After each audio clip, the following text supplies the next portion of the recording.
Isang magandang umaga po sa ating lahat. Narito ang weather update ngayong araw ng Thursday, May 9, 2024. Base po sa ating latest na satellite image, meron po tayo namamataan ng mga cloud clusters na nasa labas po ng ating Philippine Area of Responsibility. Sa kasalukuyan po hindi naalis yung possibility na ito ay magiging low pressure area sa mga susunod na araw at papasok ng PAR at posibleng makaapekto yung trough or extension nito sa bahagi or ilang bahagi ng Mindanao. Kaya sa ngayon po, hindi pa rin ito nakakaapekto sa anumang bahagi ng ating bansa. Kaya continuous pa rin po yung monitoring natin. Mag-antabay lamang sa updates na ilalabas ng Pag-asa sa mga susunod na araw. So magiging lagay naman po ng panahon sa nalalabing bahagi ng ating bansa. Kung makikita po natin, meron pong mga kaulapan na namamataan dito sa may hilagang bahagi ng Luzon. Kaya asahan po natin or may possibility na makakaranas po ng mga kalat-kalat, mga pugulan, pagkidlat at pagkulog sa may bahagi ng Northern Luzon area. Samantalang sa nalalabing bahagi naman po ng ating bansa, patuloy pa rin ang epekto ng easterlies o yung mainit na hangin na nanggagaling sa karagatang Pasipiko at magpapatuloy pa rin po yung mainit at maalinsangang panahon or generally fair weather conditions sa malaking bahagi po ng ating kapuluan. Liban na lamang yung mga tsansa ng mga localized thunderstorms, kadalasan po yan sa hapon o sa gabi.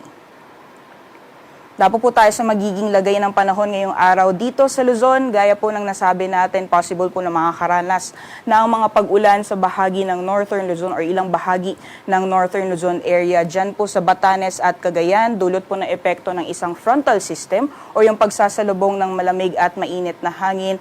Makakaranas po, may posibilidad na makakaranas po tayo ngayong araw ng mga kalat-kalat mga pag-ulan, pagkidlat at pagkulog sa mga nabanggit na lugar. Samantala magpapatuloy naman yung maaliwalas or generally fair weather conditions sa nalalabing bahagi ng ating bansa, liban na lamang yung mga tsansa ng mga isolated o panandali ang buhos ng ulan. Temperature forecast po natin ngayong araw dito sa Tuguegarao, maglalaro mula 26 to 36 degrees Celsius. Maximum temperatures naman para sa Lawag at Metro Manila ngayong araw ay aabot ng 34 degrees Celsius. Temperature forecast for Baguio 18 to 25. 25 to 32 para sa Tagaytay at sa Legazpi naman maglalaro mula 26 hanggang 33 degrees Celsius. Gayon din na magiging lagay ng panahon sa nalalabing bahagi po ng ating bansa, patuloy pa rin yung generally fair weather conditions or bahagyang maulap hanggang sa maulap na papawirin na may mga tsansa ng mga isolated or mga panandali ang buhos ng ulan, kadalasan po yan sa hapon o sa gabi. Temperature forecast naman po para sa Kalayaan Islands at Puerto Princesa.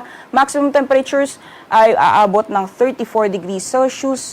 Para naman sa mga piling syudad dito sa Visayas, maximum temperatures para sa Iloilo at Cebu aabot ng 33 degrees Celsius. Samantalang temperatura naman sa Tacloban maglalaro mula 26 to 32 degrees Celsius. Sa mga piling syudad naman dito sa Mindanao, for Zamboanga, maglalaro mula 25 to 34 degrees Celsius, 26 to 32 para sa Cagayan de Oro, at 26 to 35 para naman sa Metro Davao. Sa kalagayan po ng ating karagatan sa kasalukuyan ay wala pa rin po tayong gale warning na nakataas sa namang baybayin ng ating bansa. Iba yung pag-iingat lamang sa mga plano pumalaot sa hilagang karagatan ng Luzon dahil inaasahan po natin yung katamtaman hanggang sa maalon na karagatan. Samantala magpapatuloy pa rin yung banayad hanggang sa katamtaman na mapag-alon sa nalalabing bahagi ng karagatan ng ating bansa.